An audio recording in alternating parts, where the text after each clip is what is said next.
Today I'll be reading a poem by Maya Angelou, which was written for the 50th anniversary celebration of the United Nations. A brave and startling truth. We, this people, on a small and lonely planet, traveling through casual space, past aloof stars, across the way of indifferent suns to a destination where all signs tell us it is possible and imperative that we learn a brave and startling truth. And when we come to it, to the day of peacemaking, when we release our fingers from fists of hostility and allow the pure air to cool our palms, when we come to it, when the curtain falls on the minstrel show of hate and faces sooted with scorn are scrubbed clean, when battlefields and coliseum no longer rake our unique and particular sons and daughters up with the bruised and bloody grass to lie in identical plots in foreign soil. When the rapacious storming of the churches, the screaming racket in the temples have ceased, when the pennants are waving gaily, when the banners of the world tremble stoutly in the good, clean breeze.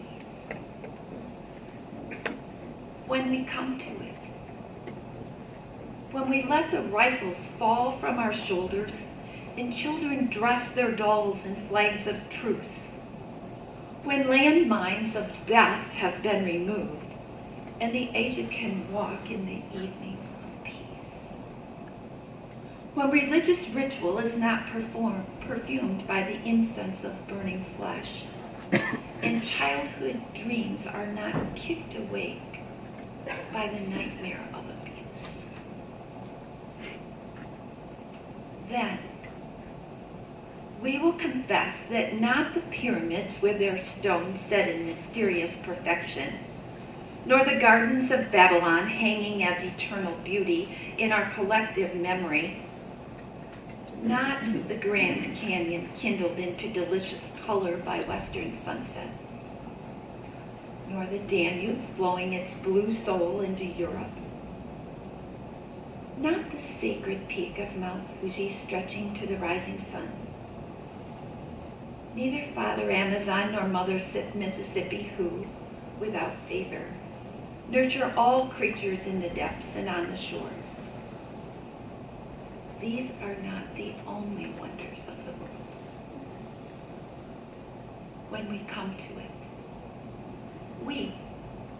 this people, on this minuscule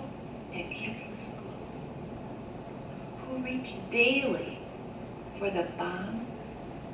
the blade, and the dagger, yet who petition in the dark for tokens of peace. We, this people on this mode of matter, in whose mouths abide cankerous words which challenge our very existence, yet out of those same mouths come songs of such exquisite sweetness that the heart falters in its labor and the body is quieted into awe. We, this people, on this small and drifting planet, whose hands can strike with such abandon that in a twinkling, life is sapped from the living. Yet those same hands can touch with such healing, irresistible tenderness that the haughty neck is happy to bow, and the proud back is glad to bend out of such chaos, of such contradiction. We learn that we are neither devils nor divines. when we come to it, we, this people,